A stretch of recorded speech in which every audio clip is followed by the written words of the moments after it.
Welcome back to another Ozzstar's Today's Fun Project. Well, today's part 2 of the 2005 Acura MDX, where we had those rich codes, the P0175 and the P0172, and I discussed how I adjusted the valves. We're going to get to that part in this video here, but first I wanted to go over something, and that was my redneck whiteboard here that I did, how I explained my theory was the excess fuel was getting past the exhaust valves because they were staying open, and then the air fuel sensors were reading that rich and then trying to pull fuel away. Well, we can just throw that theory right out the window.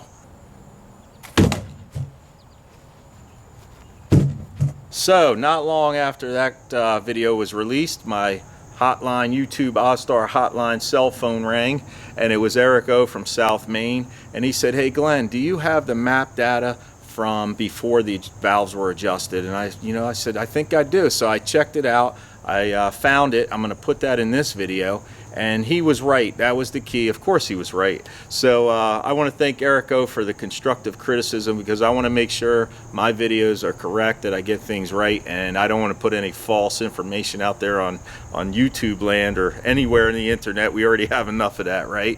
So anyhow, Eric said, "Hey, if you can get those map sensors, that would be great," and then some after.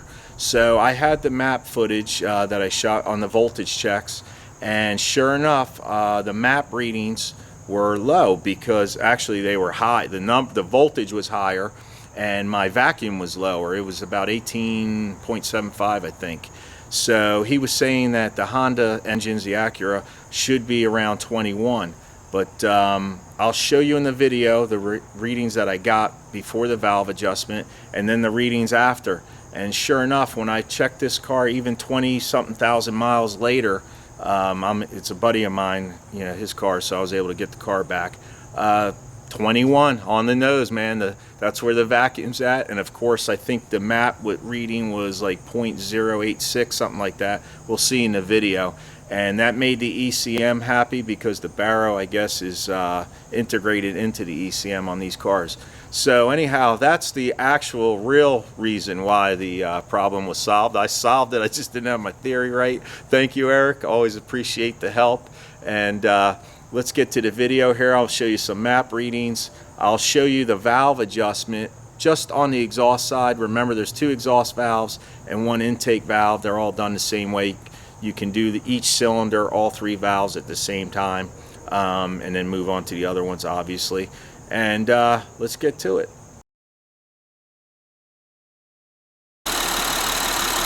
So what I did was remove this air filter box and check the air filter. That was clear, no obstructions there.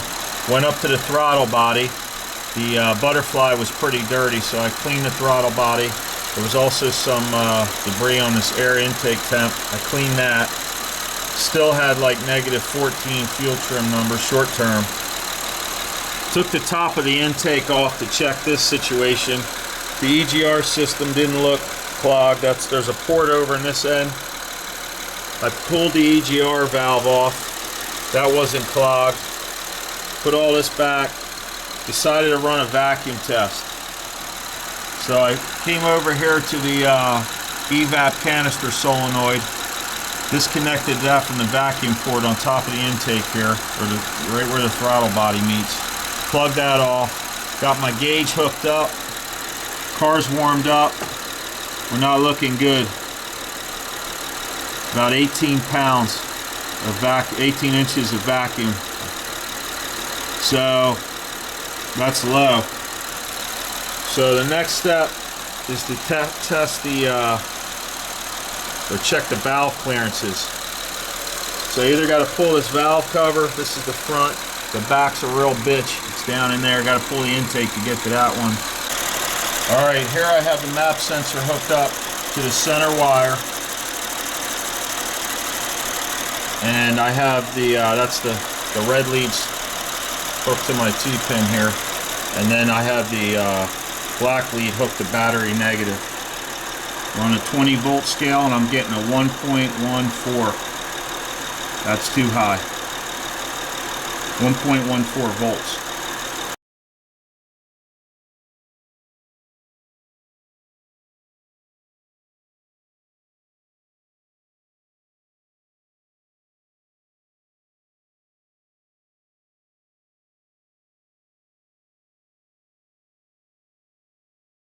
What I'm doing here is turning the engine over so I can get to the different cylinders to adjust the valves. Like I just finished up number 3 back here. Here's how I do it. If you can get a 19 millimeter to your power steering pulley, to that nut, the bolt in the center, and you rotate clockwise looking at it this way. So you go around this way, so you're going to pull the ratchet that way towards the front of the car. There's the front. So anyhow, I've got that observation cover. This is the front timing cover here, and I've got that little round rubber piece out of the way. I got a flashlight set up to point inside, and there's a line. I'm going to try to zoom in for you. Every time you turn that, okay, let me get a screwdriver. All right, see where I'm pointing to that line? Right there, just in front of the screwdriver to the right of it, right here. And there's a little mark on the timing cover.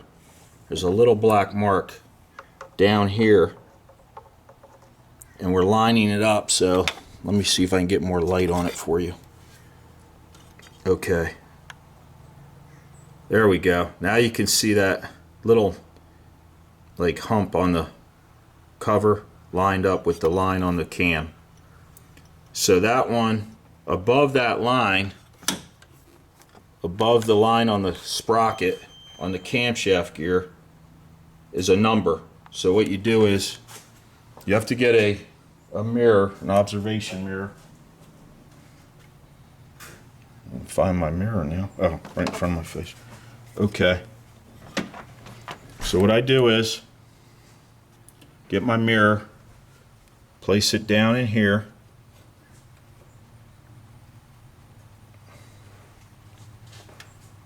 Alright, let me zoom in. You know your lines are lined up, and then you look for the number. Can you see that? It says right above that line, says it's upside down because we're looking at it through a mirror. It's number 3. I hope it'll focus. Okay, so right above that line says number 3. So that's top dead center for number 3, which was the one I was just working on. Right back here.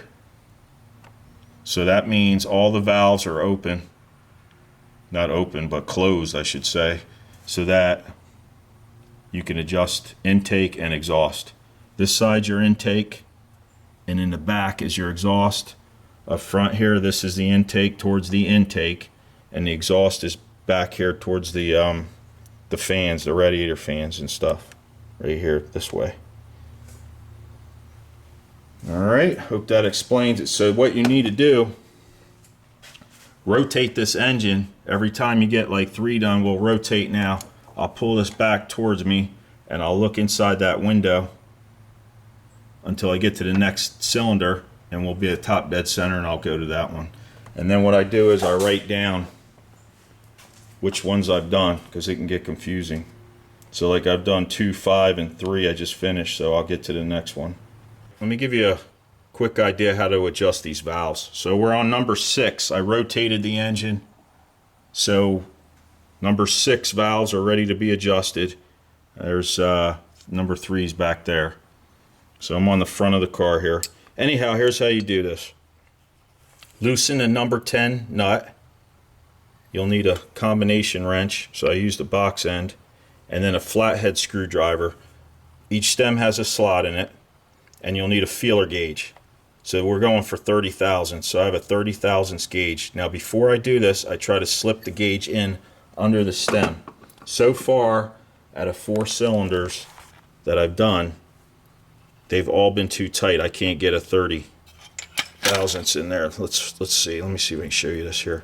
So what I'm doing, I'm sliding this in between the top of the valve and this adjustment here.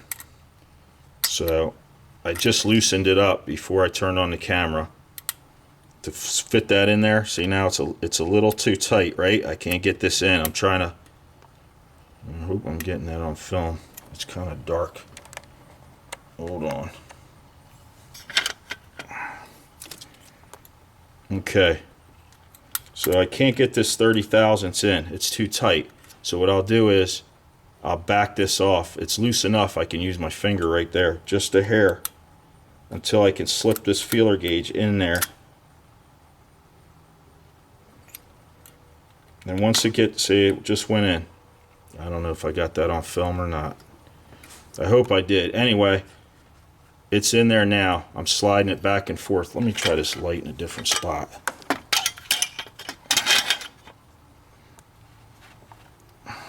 Zoom in.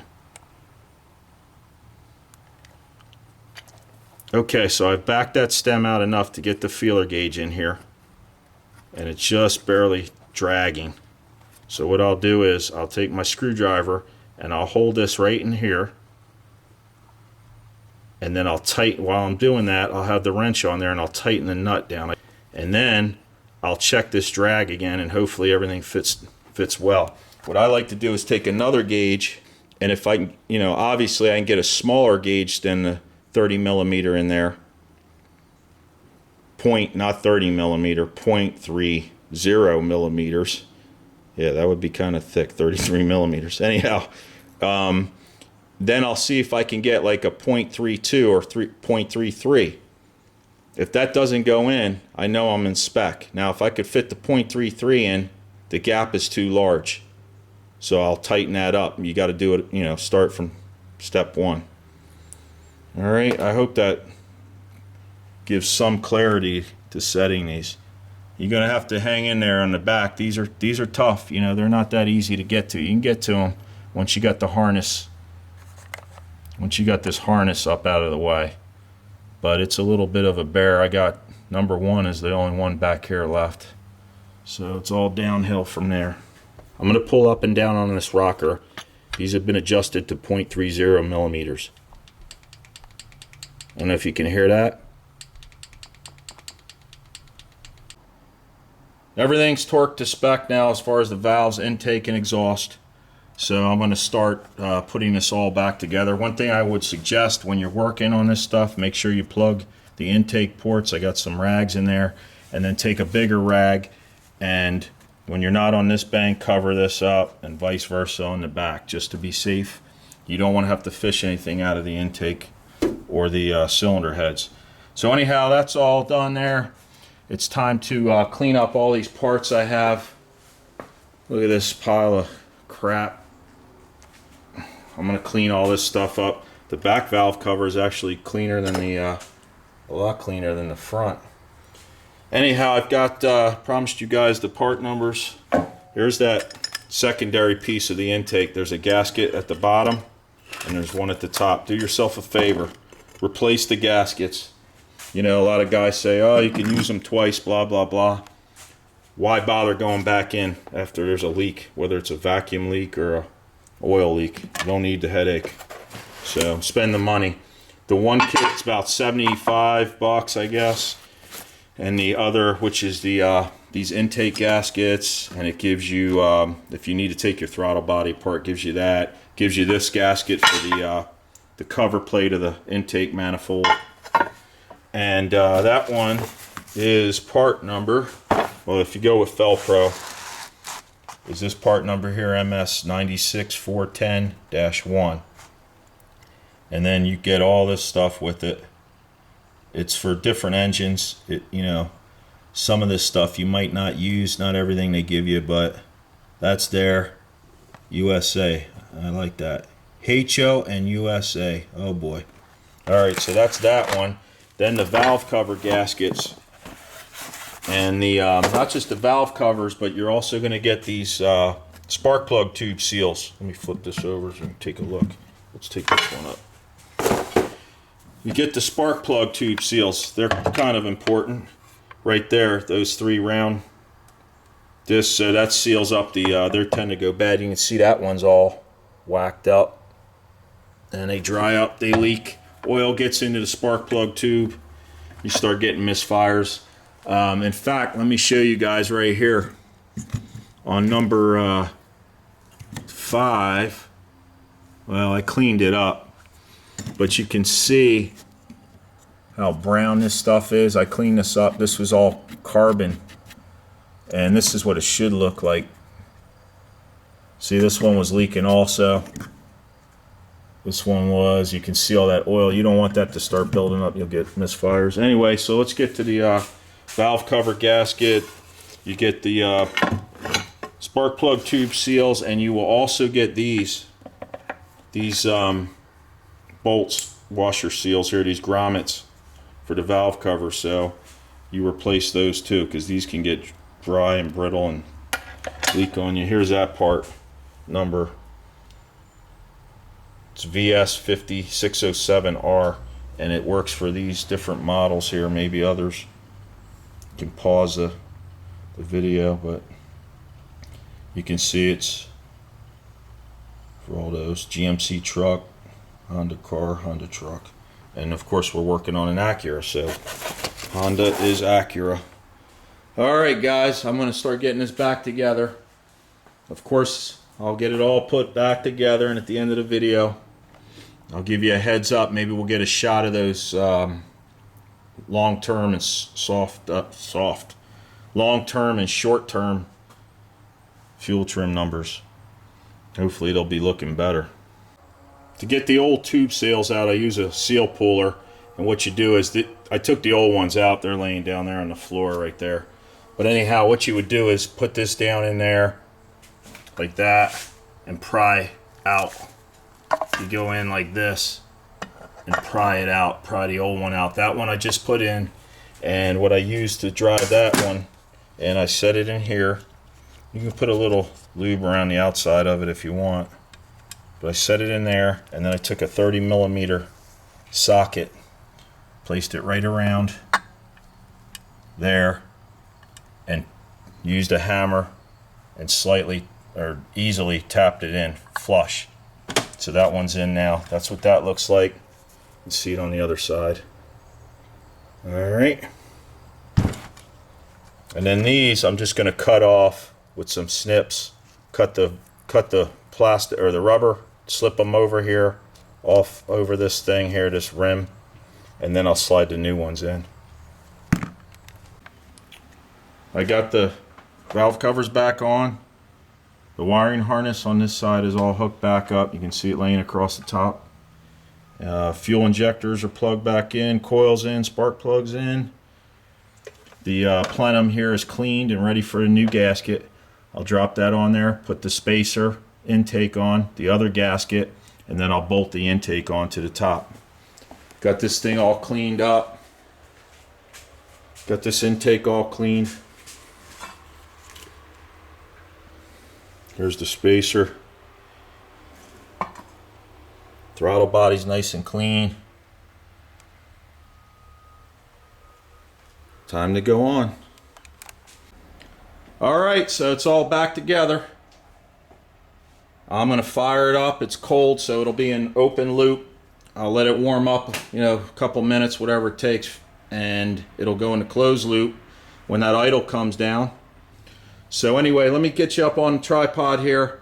We'll start it up, and then after it warms up, I'll hook up the software, the scanner, and we'll check the fuel trim numbers.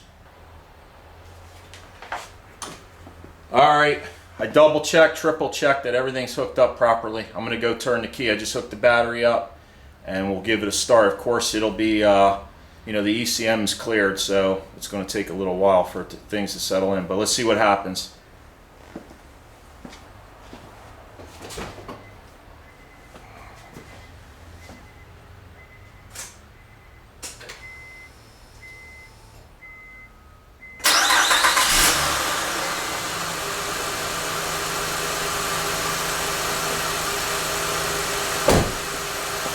Sweet, fired right up.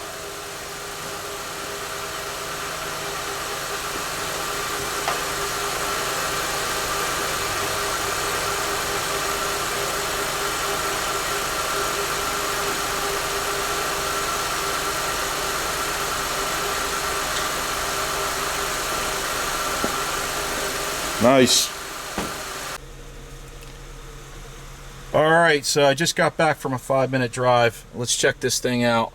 We're at engine coolant temperature. Hopefully you can see this. It's 200 degrees, so we're warmed up.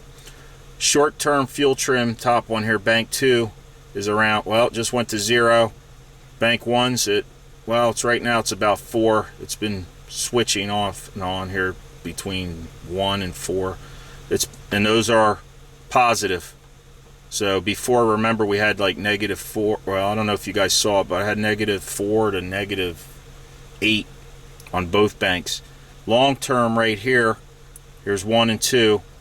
We come over here, long term's now down to 0, which was running about -10 to -12, and bank 2 is at -2. So that's awesome, because now bank 2 is at -2, and we're at 0.7, almost 1, so we're around 1 there. These numbers are looking great.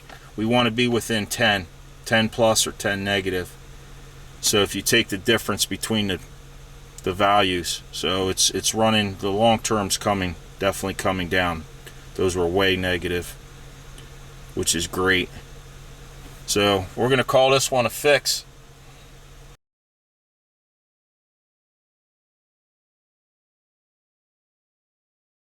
Alright, so we're ready to go here. I've got the map sensors in, that's in tight. We're hooked to the signal wire here, the center wire. Got my vacuum gauge right here. Voltmeters hooked up. Car is warmed up. I already ran it for like 10-15 minutes just sitting here idling, so it's pretty warm right now. I'm going to go fire it up and let's read what we got.